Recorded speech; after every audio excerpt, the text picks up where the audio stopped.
Good morning friends.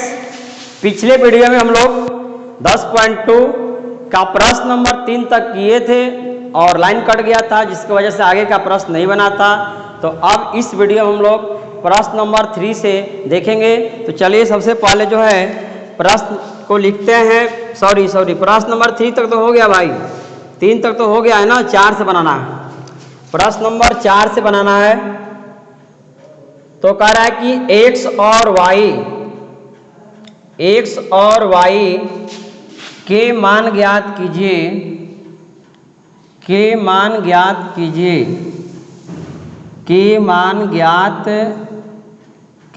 ज्ञात कीजिए ताकि सदिश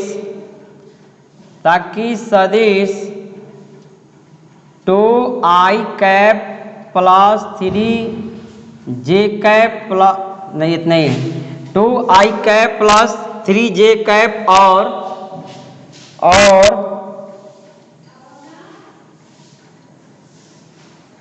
xi cap plus yj cap समान हो। क्या हो, यहाँ लिख रहे हैं समान हो। देखिए सबसे पहले जो है भाई प्रश्न को रच के पढ़ना है। कैसे पढ़ना है? रच के पढ़ना है। प्रश्न का मतलब आपको पूरा समझना है और इस टाइप का प्रश्न आपको बोर्ड एग्जाम में पूछा गया है, ठीक ना। प्रश्न कह रहा है कि x और y के मान ज्ञात कीजिए ताकि सदिश 2i cap plus 3j cap और xi cap plus yj cap समान हो। यानी x और y का वैल्यू फाइंड करना है, यानी ज्ञात करना है कि ये जो दो सदिश दिया है, ये दोनों सदिश आपस में क्या है, समान है, मतलब बराबर है। ठीक, तो देखिए प्रश्न में बोल दिया भाई कि बराबर है। तो सबसे पहले भाई लिखेंगे यहाँ पर हल। क्या लिखेंगे? हल। अब देखिए थोड़ा सा मान लेंगे इसको, ये जो शुरू में है इसको a वेक्टर दे देंगे नाम, और ये जो है इसको दे देंगे b वेक्टर। ठीक, तो लिख देंगे a वेक्टर, मान लेंगे, माना a वेक्टर बराबर 2i cap plus 3j cap और b वेक्टर बराबर हो जाएगा xi cap plus yj cap. ठीक, चूंकि ये दोनों आपस में क्या है, बराबर है, तो लिख सकते हैं चूंकि a vector equal b vector, तो a वेक्टर बराबर b वेक्टर है। प्रश्न में बोला है कि ये दोनों क्या है, समान है, बराबर है, तो लिख सकते हैं चूंकि a वेक्टर बराबर b वेक्टर, ठीक ना। तो अब क्या हो जाएगा, a वेक्टर का जो है मान रख देंगे, इसलिए a वेक्टर के मान यहाँ रख देंगे 2i cap plus 3j cap बराबर, इधर b वेक्टर का मान कितना है, xi cap plus yj cap. ठीक, ये दोनों क्या है, आपस में बराबर है। तो क्या करेंगे, तुलना करेंगे। लिखेंगे तुलना करने पर, बस 2 लाइन का ही है, तुलना करेंगे। तो देखिए i कैप, ठीक, j कैप है। अब देखिए x तुलना करते हैं भाई, मैट्रिक्स में भी तुलना करके प्रश्न निकाले हैं, तो आप लोग समझ जाएंगे। x का वैल्यू निकालना है, तो x यहाँ x है, तो यहाँ देखिए क्या है, 2, तो 2 हो जाएगा। ठीक, यहाँ y है, तो y की जगह यहाँ क्या है, 3, तो y इक्वल कितना हो जाएगा भाई, 3 हो जाएगा। यही हो गया आपका आंसर। x और y का वैल्यू हो गया। जब आपस में दो सदिश बराबर हो तो आपको इस तरह से x और y का मान निकालना है। आई होप, मैं आशा करता हूँ कि आप लोग समझ गए होंगे। तो चलिए अब बढ़ते हैं प्रश्न नंबर 5। प्रश्न नंबर 5 क्या कह रहा है? प्रश्न नंबर 5 कह रहा है भाई कि एक सदिश का प्रारंभिक बिंदु, कौन बिंदु?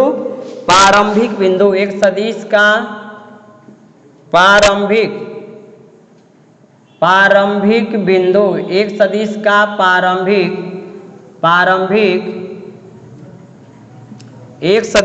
प्रारंभिक बिंदु 2, 1 है, 2,1 है और अंतिम बिंदु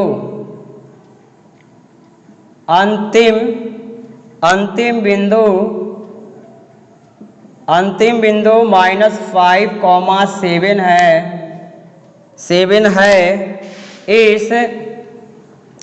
इस सदिश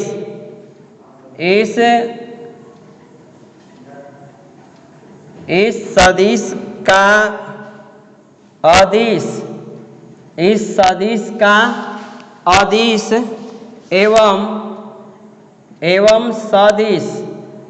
एवं सदिश घटक ज्ञात कीजिए। देखिए प्रश्न को अच्छा समझिएगा। एक सदिश का प्रारंभिक बिंदु 2,1 है और अंतिम बिंदु -5,7 है। इस सदिश का अदिश एवं सदिश घटक ज्ञात कीजिए। घटक का मतलब होता है मेरे प्यारे भाई गुणांक। घटक का मतलब होता है क्या? गुणांक। घटक मतलब गुणांक, यानी गुणांक याद करना है। देखिए सबसे पहले सदिश का अदिश एवं सदिश घटक ज्ञात कीजिए, यानी गुणांक ज्ञात कीजिए। तो आपको सदिश पता है भाई? नहीं पता है ना। ये तो प्रारंभिक बिंदु और अंतिम बिंदु पता है। तो आप लोग को हम पढ़ाए थे कि जब प्रारंभिक बिंदु दिया हो, अंतिम बिंदु दिया हो, तो कैसे सदिश निकालते हैं। अंतिम बिंदु में से प्रारंभिक बिंदु को घटाकर सदिश ज्ञात करते हैं। तो पहले सदिश निकालेंगे, उसके बाद जो है निकल जाएगा आराम से अदिश एवं सदिश घटक। तो लिखेंगे यहाँ पर हल लिखेंगे, एक लाइन बनाएंगे इस तरीका से, ठीक ना। एक लाइन बनाएंगे और प्रारंभिक बिंदु को हम बोले थे ए मानना है और अंतिम बिंदु को बी मानना है और ऐसे लगा देना है। अब देखिए प्रारंभिक बिंदु का क्या है, तो 2,1 और अंतिम बिंदु क्या दिया है भाई, -5,7, ठीक ना। अब जो है हम लोग क्या करेंगे, सदिश निकालेंगे, यानी ए बी वेक्टर निकालेंगे भाई। कैसे निकलता है? अंतिम बिंदु में से प्रारंभिक बिंदु को क्या करते हैं भाई, घटाते हैं। अंतिम बिंदु में से प्रारंभिक बिंदु को घटाते हैं। कैसे घटाते हैं? तो -5 में से 2 घटेगा, तो -5 अब -2 और यहाँ लगा देंगे i कैप प्लस 7 में से 1 घटाएंगे, तो यहाँ लिख देंगे 7 - 1 j कैप। ठीक, आगे बढ़ा देंगे तो -5 -2 हो जाएगा -7 i कैप प्लस 7 में से जाएगा भाई 6 j कैप। तो ए हो गया जो है सदिश, ए हो गया क्या भाई, सदिश हो गया। अब देखिए जब ये हो गया तो आराम से निकल जाएगा अदिश एवं सदिश घटक ज्ञात कीजिए। देखिए अब इसमें कौन सदिश कौन अदिश घटक है, तो प्रश्न को पहले मिटाते हैं। प्रश्न आप लोग समझ गए हैं, इसमें कोई दिक्कत नहीं है। चलिए अब देखिए क्या पूछा है भाई प्रश्न, अदिश एवं सदिश घटक। लिखेंगे अदिश घटक, सदिश का अदिश, ठीक ना, यही ना कर रहा है, ऐसे लिखिए सदिश